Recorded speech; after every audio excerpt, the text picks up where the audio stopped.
Hello, ladies and gentlemen. I'm so glad to be back with you guys after having just taken our break. We are back with a brand new lesson. You guys should have read that we were making a faux stained glass. That means it's not real. Faux means fake, like faux fur means fake fur. So we are going to be using color pencils to make our stained glass windows. Alright, so here is an image I found online of the stained glass. I thought it was beautiful and we could make something like it.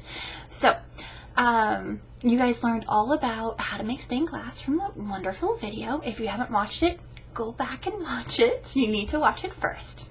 Alright, so you learned about how they cut the glass, they learned about how they molded the metal, and how they soldered it all together. So from here, we are going to be drawing on a piece of paper. You guys are going to need a white piece of paper. Oh, that shows through what we're going to be doing today. Before we get started, I want to teach you guys about one more thing. It's called a triptych. A triptych is when there are 3 pictures. Here is an image of a triptych. Usually the images have something to do with each other. One will relate to the other one, or it's the same image drawn in different ways. And that's what we are going to be doing. We're going to be taking a faux stained glass, and we're going to change the colors and draw it 3 different ways. I am super excited about this project, and I hope you are too. Let's go to the studio, and I'll show you guys how to make it. Alright, I am here in my studio ready to show you guys how to make this faux stained glass. So you already saw the video on how to make real stained glass. We are going to be making it out of paper, and I already talked to you guys about a triptych. Triptych is a 3-paneled picture. So we are today, this is going to be a 2-part project. Today you're going to need colors. Does not have to be the 50 count color. Don't worry about that. You are going to need a ruler. If you can't find a ruler inside your house, there's a really cool app you can download on your phone, and it'll turn your phone into a ruler as well. You don't have to do that, just a suggestion. You're going to need a marker, does not have to be Sharpie, and you're definitely going to need a pencil. Alright, let me set this aside. Next time, you're going to need your same white paper, and you are also going to need black construction paper as well, or some dark color construction paper.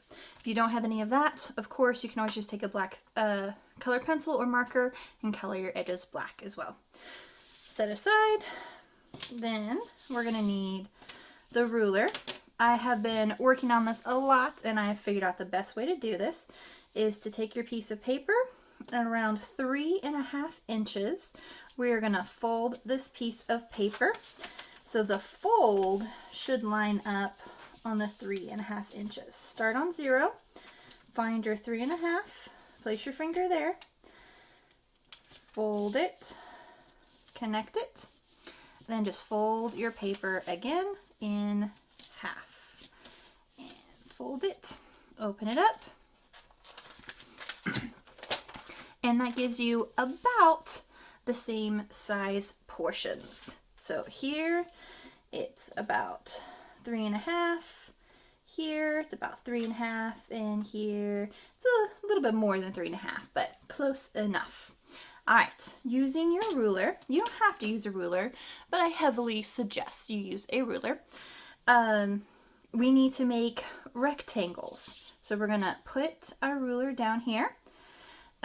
Leaving roughly the same amount of room on either side. We're going to make a line across here, but we're going to stop where the fold is, a line across here, and a line across here. We're going to do the same thing at the bottom. I like to flip my ruler around so that I can see if I'm getting about the same space. These lines right here do not have to be perfect. These are going to be our guidelines to creating the rectangles. Alright, you don't have to connect them exactly here to here because we did not give it exact points to start off with.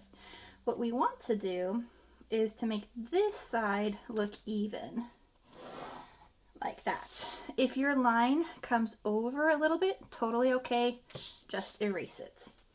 All right, so I've got the folded paper here. I know it's a little difficult to see the fold. This is the only one that might give you a little trouble. And see how this is not fully connected? That is totally fine. I'm just gonna go ahead and draw it in. Now, if you don't wanna use a ruler to make these lines and you just wanna draw the rectangles, that's okay for this project as well. Let me finish up these lines really quick.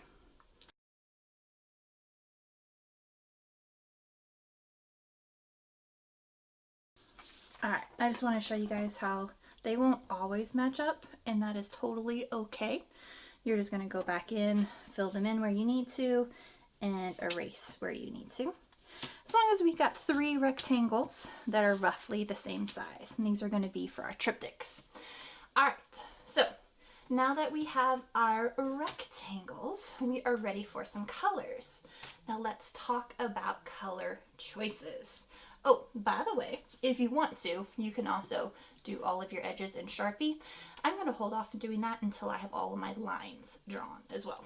Okay, so colors. Most of you guys have just a standard pack of colors, which is fine.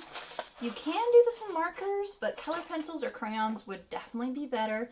Paint would be okay as well. So each of these is going to need to be its own color group. Choose what color groups you want them to be. Do you want this to be reds and pinks? Do you want this to be greens and yellows? Do you want this to be blues and purples? It doesn't have to be those exact same color groups. Remember your color wheel. Wherever 2 colors are close to each other on the color wheel, those colors will blend together really nicely. And I think the first section I want to have greens and yellows. So I'm going to pull out probably what you guys have, a light green, a dark green, and a yellow. But we are going to get more variation than just these 3 colors by changing our pressure. The next section, I want to make red and orange.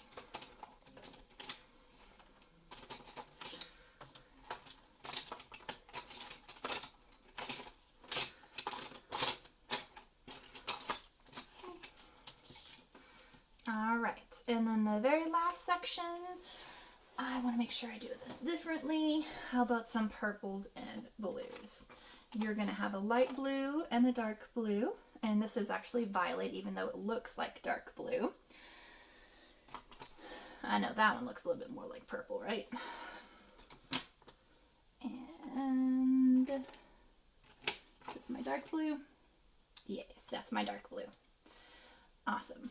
I am going to go ahead and pull that one out, but yours is probably going to look like this. All right, now that I have my colors chosen, I'm going to move some of them to the side. I'm going to work on this first one here. All right, so your lines. We are making this look like stained glass. Obviously, this is not real stained glass.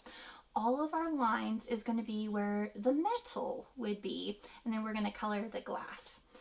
We want to do something called a concentration.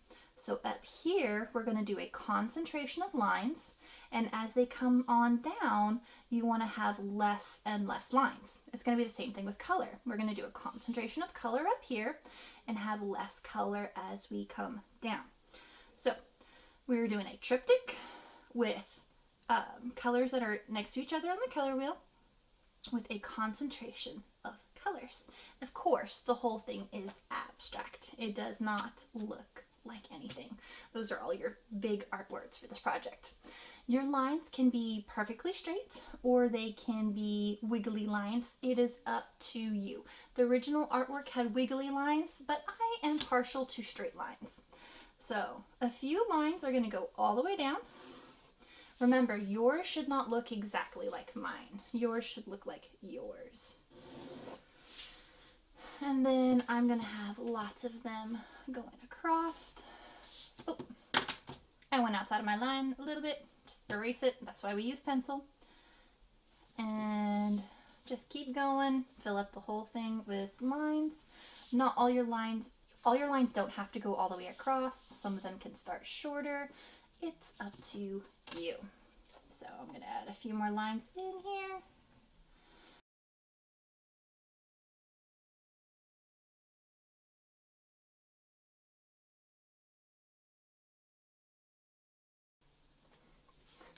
Alright, I could add more lines in here, but I'm happy with this. Okay, so you really only need to get one of these pieces done today. If you can get more than one done today, that is amazing, but you only have to get one of them done today. Okay, so now that I like it with pencil, I'm going to outline it with Sharpie. So let me fast forward.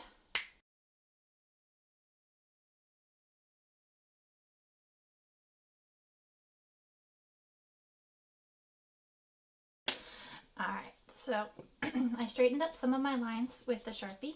So now I'm just going back and erasing the pencil lines so that I can see.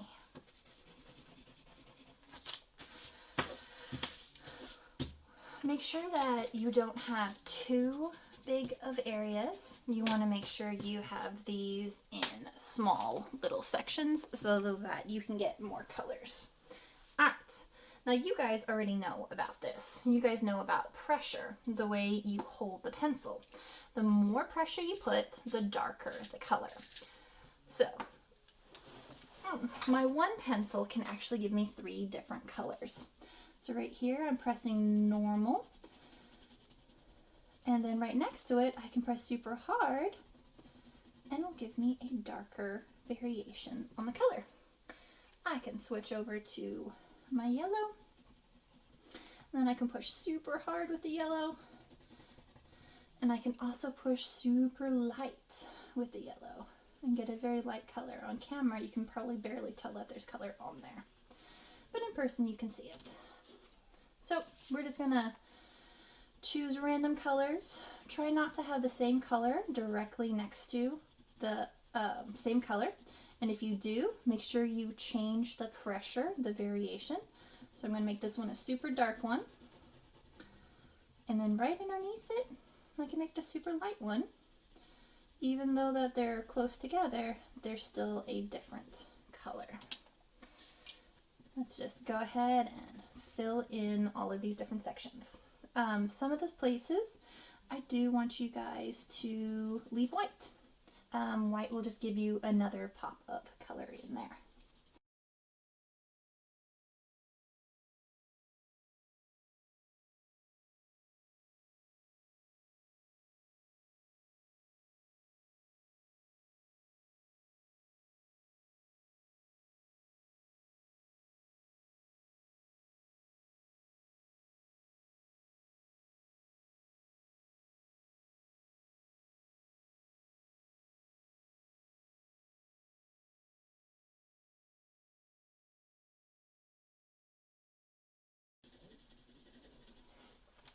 Alright, so remember at the top we wanted a bunch of colors all together and a bunch of lines all together, and as they come down we want to have less and less color down here.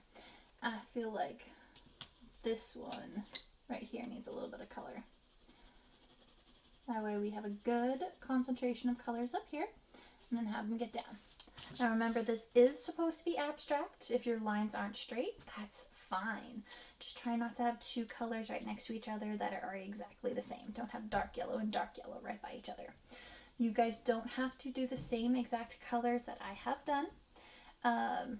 We are going to be cutting these out, so if you go outside of the lines, it does not matter. So right here, we would draw more lines again, and we would do our next group of colors, whatever colors you wanted them to be. Just make sure that they are touching each other on the color wheel. Please don't do orange and green, because orange and green aren't touching each other on the color wheel. They're way far apart on the color wheel. Alright guys, if you can, get more of these panels done, but for today I'm just expecting you to learn what stained glass is, learn what a triptych is, and then start folding the paper and coloring the very first section. Next time we'll continue working on these, we'll cut them out and we'll glue them onto our other piece of paper. Alright guys, happy creating!